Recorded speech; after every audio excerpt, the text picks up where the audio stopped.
Finalmente, es en Psicología 4 cuando se toca nuevamente el tema de los impulsos, pero profundizando en su desdoblamiento y explicando que cuando un impulso llega a la conciencia, se graba también en memoria y despierta cadenas asociativas entre distintos objetos mentales.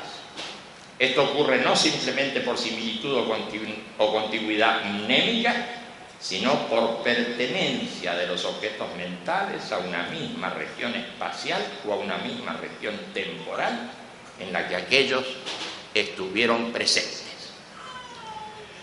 Así es que si se toma un impulso del tipo de la sensación simple, habremos de reconocer que nunca trabaja aislado, sino que se presenta en una estructuración de impulsos asociados que terminan configurando una percepción que es algo más que el simple impulso que llegó al sentido.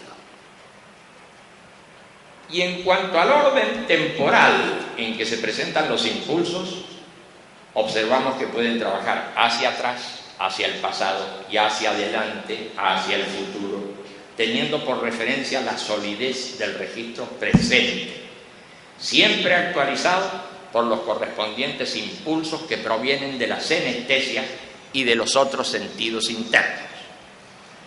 Más adelante se establece el campo del trabajo consciente, ubicando allí todos los fenómenos que ocurren en los diferentes estados y niveles de vigilia, semisueño y sueño, incluidos los subliminales.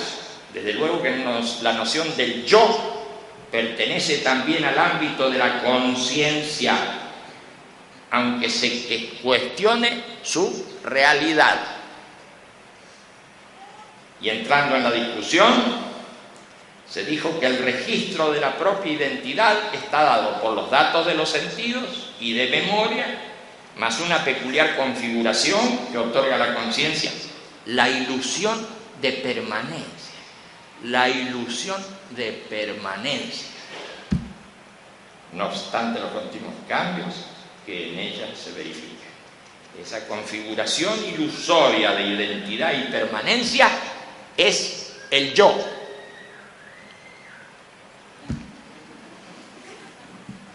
Debemos continuar ahora con una cita de Psicología 4 en la que se explican algunos de los funcionamientos ilusorios de la atención y del yo, referidos sobre todo a distintas posiciones en el espacio de representación.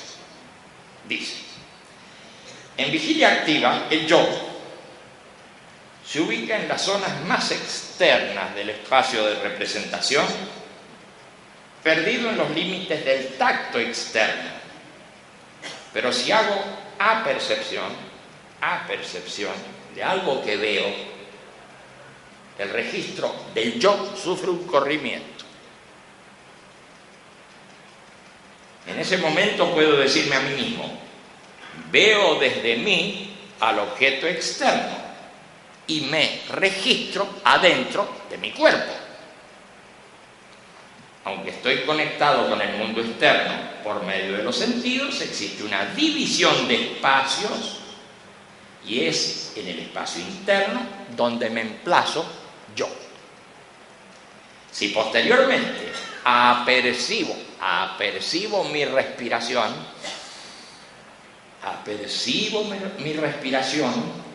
podré decirme a mí mismo, comillas, experimento desde mí el movimiento de mis pulmones.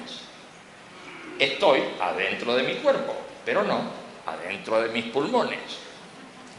Está claro que experimento una distancia entre el yo y los pulmones, no solamente porque al yo lo registro predominantemente en la cabeza, que está alejada de la caja torácica, sino porque en todos los casos de percepción interna, como ocurre con un dolor de muelas o un dolor de cabeza, los fenómenos estarán siempre a distancia de mí como observador. Pero aquí no nos interesa esta distancia entre el observador y el observado, sino la distancia desde el yo hacia el mundo externo y desde el yo hacia el mundo interno. Por cierto que podemos destacar matices muy sutiles en la variabilidad de las posiciones espaciales del yo. Pero acá estamos resaltando las ubicaciones diametrales del yo en cada caso mencionado. Y en esta descripción podemos decir que el yo se puede ubicar en la interioridad del espacio de representación, pero en los límites táctiles kinestésicos que dan noción del mundo externo, y opuestamente en los límites táctiles senestésicos que dan noción del mundo interno. En todo caso, podemos usar una figura bicóncava elástica como límite entre mundos que se dilata o se contrae y con ello focaliza o difumina el registro de los objetos externos e internos. La atención se dirige más o menos intencionadamente hacia los sentidos externos o internos en la vigilia y pierde el manejo de su dirección en el semisueño y el sueño, y aún en la vigilia de los estados alterados, ya que en todos esos niveles y sentidos la reversibilidad es afectada por fenómenos y registros que se imponen a la conciencia. Es muy evidente que la constitución del yo interviene no solamente la percepción, la representación y la memoria, sino la posición de la atención en el espacio de representación. No se está hablando, por consiguiente, de un yo sustancial, sino de un epifenómeno de la actividad de la conciencia.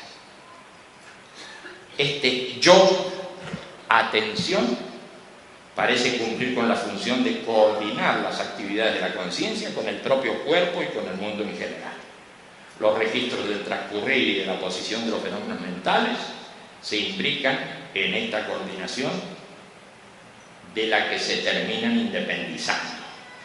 Así, la metáfora del yo cobra identidad y cobra sustancialidad, independizándose de la estructura de funciones de la conciencia.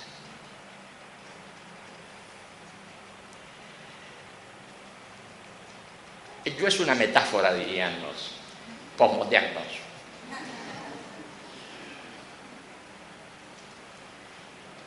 Por otra parte, los reiterados registros y reconocimientos de la acción de la atención se van configurando en el ser humano muy tempranamente a medida que el niño dispone de direcciones más o menos voluntarias hacia el mundo externo y el intracuerpo. Gradualmente, con el manejo del cuerpo y de ciertas funciones internas, se va robusteciendo la presencia puntual y también una copresencia más amplia, en la que el registro del propio cuerpo, del propio yo, se constituye el concentrador y trasfondo de todas las actividades mentales. Estamos en presencia de esa gran ilusión de la conciencia a la que llamamos yo. Es claro que existe para la conciencia el registro y la noción del propio yo, pero comprendemos que se trata de una estructuración variable dependiente de la situación de los sentidos, de la memoria y de la posición de la atención en el espacio de representación.